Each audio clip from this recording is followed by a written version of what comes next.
17 number پر آتا ہے ہر مسلمان کو نوافل نماز کا اہتمام کرنا چاہیے۔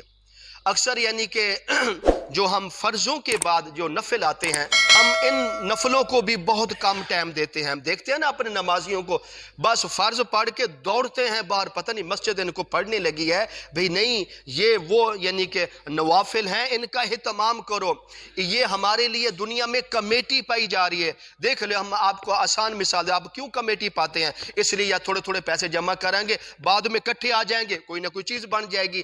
یہ نفلوں کا بھی یہی فائدہ ہے۔ اگر ہم ان نفلوں کو دنیا میں پڑھتے رہیں گے تو اس کا ہمیں دنیا میں بھی اللہ فائدہ دے گا، قبر میں بھی اس کا اجر ملے گا، مرنے کے بعد بھی اس کا اجر ہمیں اللہ تعالیٰ عطا فرمائے گا۔ تو حدیث میں آتا ہے کہ جس وقت حساب کتاب ہوگا تو ہر بندے کی نمازوں کی تعداد گنی جائے گی، اس نے کتنی نمازیں چھوڑی، کتنی پڑھی، اس پر کتنی نمازیں رہتی ہیں۔ جب کسی کی نمازیں کم ہوں گی تو اللہ تعالیٰ اس وقت اپنی رحمت میں ہوں گے۔ اللہ تعالیٰ فرشتوں کو کہیں گے، اے فرشتوں اب اس بندے کے نفلوں کو دیکھو، کیا اس نے دنیا میں نفل بھی پڑھے ہیں؟ تو اگر کسی نے نفل پڑھے ہوں گے تو فرشتے عرض کریں گے پروردگار ہاں اس کے فلاں فلاں نفل ہیں۔ تو اللہ تعالیٰ فرمائے گا اب میں حکم دیتا ہوں ان کے نفلوں کو فرضوں کا درجہ دے کر اس کے فرضوں کو مکمل کر دیا جائے۔ تو پھر انسان اس وقت پچھتائے گا، ہے میں یعنی کہ ہر وقت 5 وقت کی بھی نماز پڑھتا اور نفلوں کا بھی اہتمام کرتا۔ اور خود اندازہ لگائیں جو نفل ہمارے فرضوں کا درجہ دیا جائے گا مکمل کی جائیں گی۔